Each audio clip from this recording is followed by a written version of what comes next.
रामराज आवाहन मिशन, एक मिशन जो धरती पर फिर से रामराज बनाने पर काम कर रहा है। आओ चलो चर्चा करते हैं भक्त के निहोरे पर भगवान का अवतार। यह हमारी रामपन की बुक पार्ट 20 के पेज नंबर 11 पर लिखा हुआ है। वो कहते हैं, भगवान कह रहे हैं कि जिसे कुछ भी इच्छा नहीं है, जिसके मन में हर्ष शोक और भय नहीं है, ऐसा सज्जन मेरे हृदय में कैसे बसता है, जैसे लोभी के हृदय में धन बसा करता है। ऐसे संत ही मुझे बहुत प्रिय हैं। मैं और किसी के निहोरे पर देह धारण नहीं करता, बस ऐसे भक्तों के निहोरे पर ही देह धारण करता हूँ। जो भगवान अर्थात सगुण भगवान, साकार भगवान के उपासक हैं, दूसरों के हित में लगे रहते हैं, नीति एवं नियमों में दृढ़ हैं और जिन्हें ब्राह्मणों के चरणों में प्रेम है, वे मनुष्य मेरे प्राणों के समान हैं, मुझे मेरे प्राणों के समान प्रिय हैं। कितनी सुंदर बात है।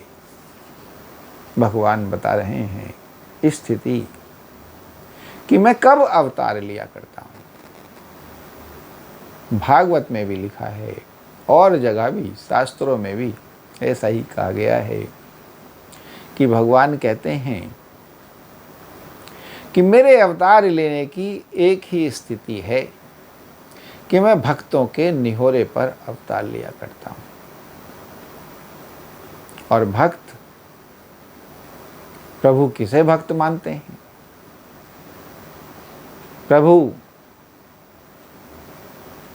किस भक्त के निहोरे पर अवतार लिया करते हैं? वो कहते हैं कि जो भी समदर्शी हैं, जिन्हें कोई इच्छा नहीं है, जिनमें के मन में कोई हर्ष शोक भय नहीं है, ऐसे सज्जन मेरे हृदय में बसा करते हैं, जो मुझे प्राणों के समान प्रिय हैं और उनके निहोरे पर ही मैं अवतार लिया करता हूँ। कितनी सुंदर बात है। जो समदर्शी हैं, क्योंकि वो सारे जगत को प्रभु में देखते हैं, उनको सभी में भगवान दिखाई देते हैं, जिन्हें सभी में भगवान की लीला दिखाई देती है, यानी कि जो भगवत में है। और ऐसे इंसान, ऐसे भगत समदर्शी हुआ करते हैं।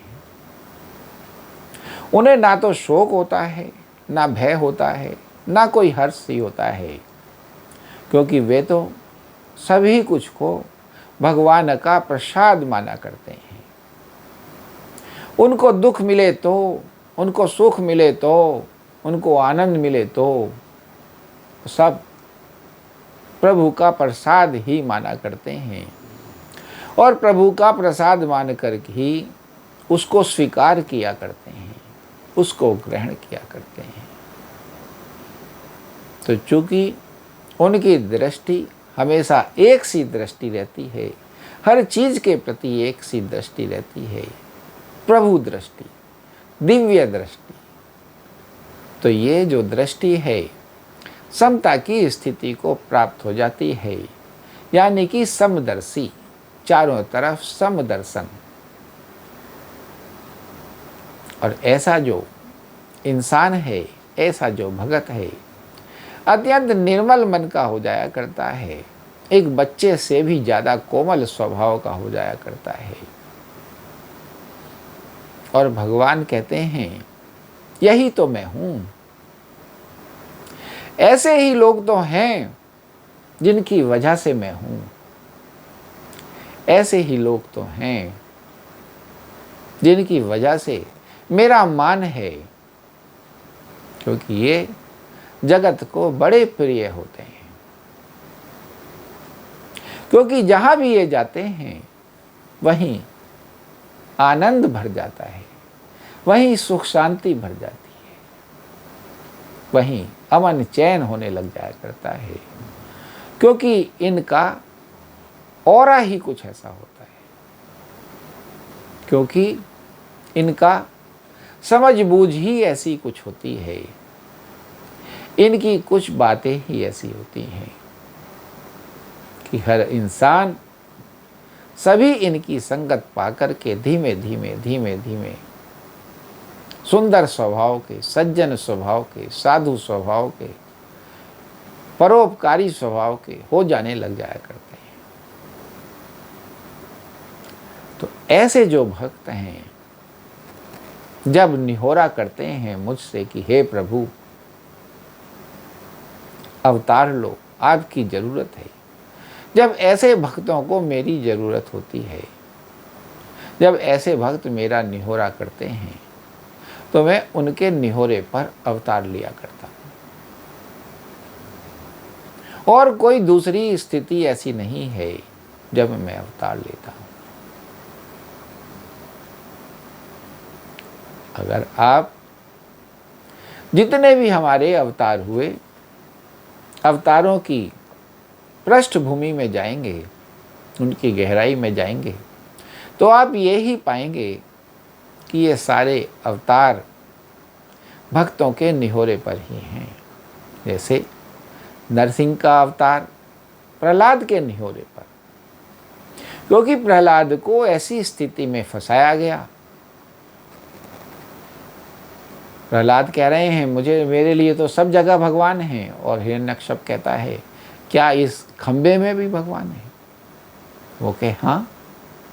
और उस भक्त का मान रखने के लिए, सारे जगत को ये दिखाने के लिए कि हाँ, अगर मेरा भक्त कह रहा है कि इस खंबे में भी भगवान हैं तो हैं, ऐसे ही प्रभु अवतार लिया करते हैं।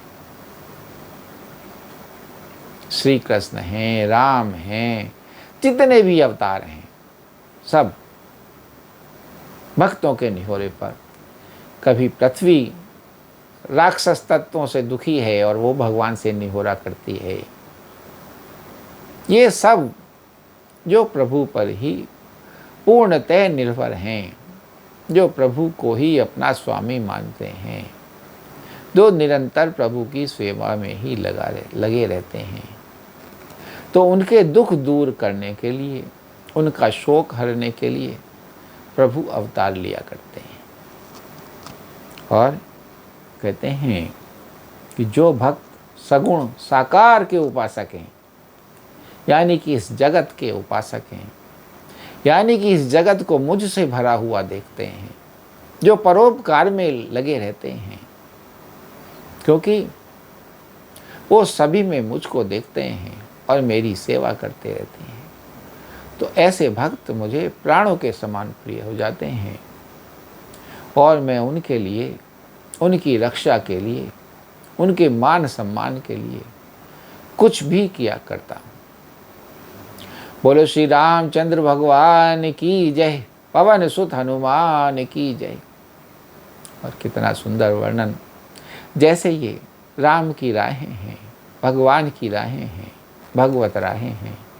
हम चाहते हैं हमारी इस वीडियो को ज़्यादा से ज़्यादा लाइक, शेयर, कमेंट एवं फॉलो करें, और हमारे चैनल, यूट्यूब चैनल रामराज्य आवाहन मिशन को सब्सक्राइब भी करें, ताकि ये जो बातें हैं, ये जो विचार हैं, ये जो मनोभाव हैं, जन जन के मन तक पहुँचें और लोगों के मन प्रभु श्री राम में स्थापित हो सकें।